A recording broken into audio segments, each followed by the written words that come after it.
wb&sons ascent to the forefront of the classic car auction market shows no signs of slowing down, and we've got another great variety of classic cars for its sale on July the 23rd. You've got traditional British cars, pre-war cars, even an ice cream van, but this particular sale majors on modern classics such as this lovely Alfa 166. Probably the cheapest way into a V6 Busto that you're going to find. Yeah, but enough of the 90s exotica there. I'd love this bread and butter 1985 Ford Fiesta Mark II Ghia. I mean, look at it, it's glorious, lovely, perfect. But there's loads more to have a look around, even outside, so I think we should have a little wander, and I've spied something that's definitely got your name on it over there. Let's go and take a look. Yep, absolutely. So Jeff, I think this is a bit of you. An MG Metro, and quite an early one, right? Yeah, I think this is an 83 car, so a very early car. Love the pepper pots.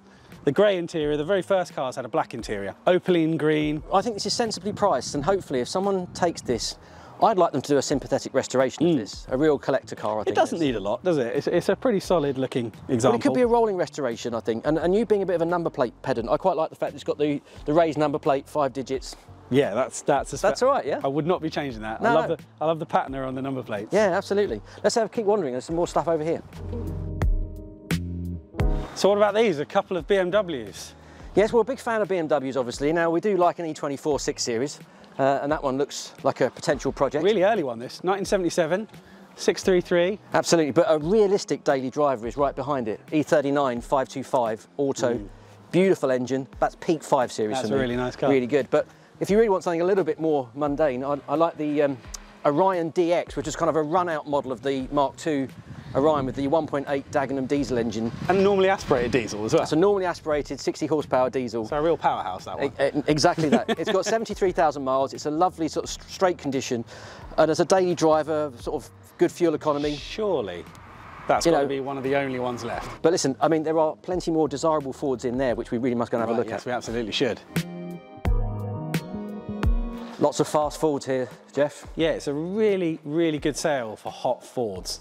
And how about this, Series 2 Ford Escort RS Turbo. Now this one's not entirely standard. It's got the RS 7 spokes that suit these cars so well. It's obviously had some engine tweaks. In the boot has a really nice stealthy subwoofer and amp. It looks great, relatively standard. Even the wheels are official RS accessory ones. Absolutely. But this is a bit more warmed over, this RS 1600i. It's got the Recaro seats in it, but they've got full road cage. The back seat's been ripped out. It's got non-standard wheels, but I have to say, it looks the business. It's really nice. I mean, it is a replica, being a 5-door, so it's a little bit different, but underneath this thing, if you go on the WB website, you'll see how clean it is. Honestly, you could eat your dinner off the underside of this. It's been fully gone through, and I think at the estimated price, it's a real bargain. Yeah, so the Escort RS Turbo was tentatively replaced by the Fiesta RS Turbo over here. Yeah, I mean, these are a bit of a hero car for me. I had a scale electric set when I was growing up with the XR2Is, and then, of course, they brought the RS Turbo version out a little bit later, with the green accents in the bumper and down the side, the vents on the bonnet. And this one is a lovely example. 45,000 miles, one owner. And there's not many cars that look good on 3 spokes. I think these look fantastic. It's a little 14-inch. I mean, it's mad to think that a 14-inch wheel was the biggest one that you could get on the Fiesta at the time.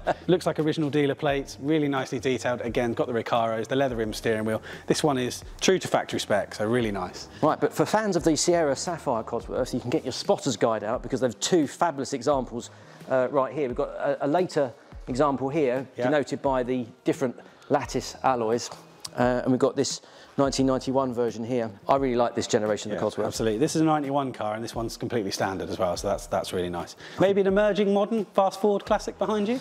Well, of course you've got the latest Fiesta ST, but so this is what its predecessor. But yeah, well, this is an ST500, so a limited edition, only in black with 60s inspired graphics. Watch those because they're going to become desirable. This will be a classic in the making, right? Absolutely, I think so. But look, this is a bit of a rarity, Jeff. Well, yeah, Fords don't have it all their own way here, do they? We've got a Griffin as well, and what a Griffin. I love a Nova, but this one, Jamaica yellow, fully restored, bare metal restoration this has had, with some subtle tweaks like the wheels from a later Cavalier, some mods to the engine, big Weber on the top, you know, different manifold, things like that. It sounds glorious. The standard interior has been kept, and it's really well preserved, and has been really well looked after. Proper sleeper. Yeah, right? But keeps its originality as well. Yeah. No, I really do like that. No, fantastic. Well, look, there's some minis to our left, but we're going to go over here. We're going to look at some more over there. Okay. Right, Jeff, I'm a really big fan of a classic estate car.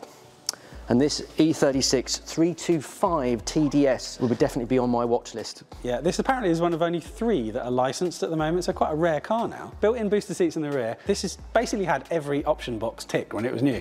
So it's got the speakers in the rear load area that sort of point towards the cabin, half leather. Bizarrely, it's got the M-spec bumpers and side skirts, but was spec'd with the smaller 16-inch wheels. So just quite a nice That just means package. it rides better. I think it looks really mint. Never rule out an E34 5 Series either. But listen, the one next to it is the one we really need to talk about. The M5 Nurburgring edition. One of only 343 in the UK. 335 brake horsepower, 6-cylinder engine. Absolutely mint. I love these 17-inch throwing star alloys. It's got the handling pack on it. I really want to drive it. The full I think package, yeah. An E34 M5 is a desirable enough car in its own right, isn't it? But a special edition one as well. Fabulous. Well, there's quite a lot of German prestige, actually, isn't there? There's obviously a few Mercedes as well, but a wide selection of BMWs. I think there's 7 currently listed, and there's going to be more. So, yeah. So from Germany across the border to France. Another couple of pocket rockets for you here, Jeff. So we've got this 205 GTI 1.6. We know how great these are. This looks like a lovely example. Fresh rubber, generally a very clean car.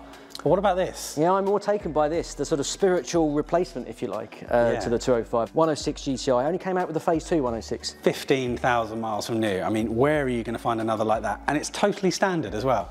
I think it's a one-owner car too. It looks spotless. I think this is you all over, Jeff. Yeah, I really do like this. It'll either be this or a Phase 1 Saxo VTS. If you want your classic car to be a little bit more sedate, I must just draw us over here to this Triumph Acclaim. So our second opaline green car of the sale, the same colour as the MG Metro, of course. I love the Triumph Acclaim. I love sort of its statement in British history, that kind of the first of the BL Honda collaboration. Really sensible value, practical classic you could run every day. How many miles has this one done? Something like 53,000, something like that? Yeah, and it's absolutely mint, I think. It's all very original. I think you could use that every day. A good starter classic, I think. But from a car with some Japanese ingredients to an actually Japanese car. I see what you're doing there, yes, over there. Let's go and have a look. Choose your weapon, really, isn't it? It's like 2 mid-engined runabouts. It's so hard, Mark Jeff. II. It's so hard because my instinct is to gravitate straight to the Mark I Toyota MR2, but even I can't rule out that X19 there. I just think that's stunning looking, isn't it? There's a later 1500 with the big bumpers. This one is really nice. I mean, it's just great condition all the way through. And it comes with matching X19 luggage. Really? Yeah. That sounds the peak Italian decadence right there. Yeah, fairly low mileage as well, 51,000. I would have to pick this just because it hasn't rusted away for starters, and it's a really nice survivor. Yeah, well, I mean, in that particular colour as well, it just looks fabulous, really.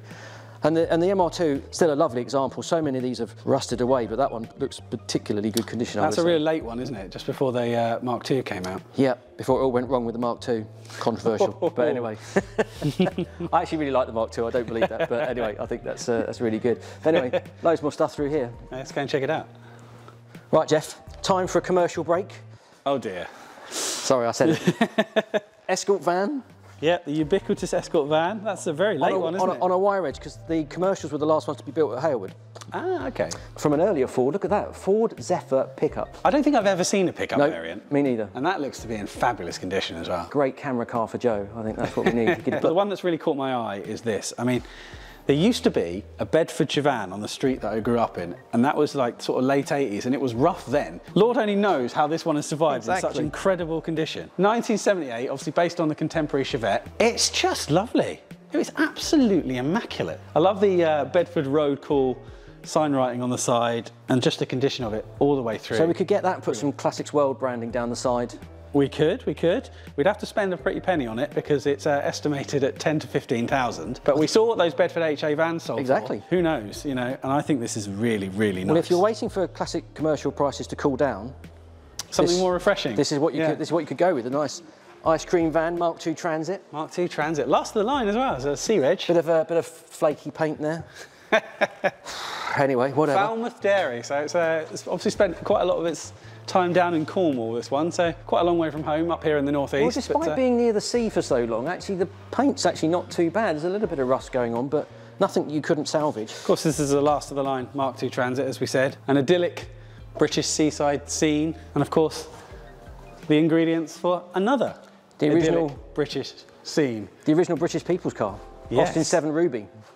1935, this one. Lovely example. Yeah, lovely. 105 brake horsepower, Sorry, 10.5 horsepower. The interior of this, I think, is immaculate. We don't know whether it's been retrimmed or not, but even if it has, it's been done very well. Sympathetic, isn't it? Yes, it doesn't look overly restored, this one. No, it's a really, really nice example. We've got that fabric sliding sunroof as well. No concessions to modernity on this one. I love an Austin 7. I just think it's a great chapter in motoring history. Pre-war, of course, but you've got post-war there as well. Yeah, well, pre, during and post. So this is a post-war car, 1947, denoted by the chrome headlights. Very honest condition, this one.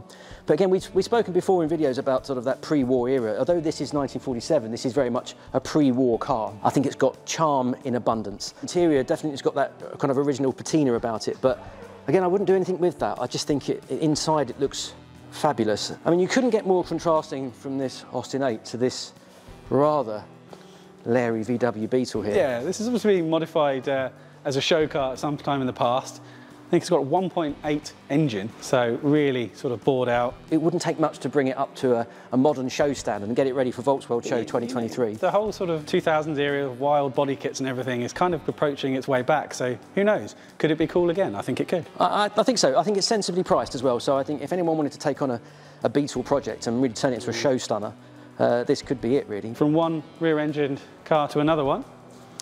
Yep. Porsche 911, the 997 era, yep. And it's fabulous. I much prefer the 997 headlights to the sort of slightly sort of blob-like 996 ones.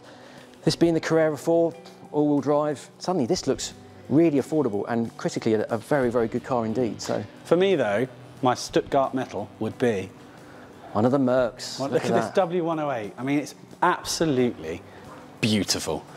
This has had one owner. Unbelievable. The interior is absolutely glorious. And I quite like the fact it's still on reflective number plates, because it'd be so tempting to put a set of black and silvers on it, wouldn't it? Yep. But I like that it doesn't have them. It just... This will polish up beautifully as well, isn't it? And I love colour-keyed wheel caps and everything. Absolutely beautiful. Colour-keyed wheel caps, you say? Uh-oh. Here we go. Here we go. How about this? Another company support vehicle we could justify on the fleet. This is lovely, isn't it? W1T3. This is a fairly poverty spec one, right? 2-litre manual. It's had paint, really nicely done. It's had a replacement engine as well, and it's just lovely all the way through. But we're not allowed to bid on it or look at it because Joe wants it. Joe wants to buy it shortly after he's bought his Citroen DS. But anyway, listen, we've left it right to the end. Yes. To talk about minis, so let's go and have a look at those. Now, wb&sons usually have a great selection of late Rover minis, and this is no exception. There's a Volcano Sport Pack there. But this is the one that's really caught my eye.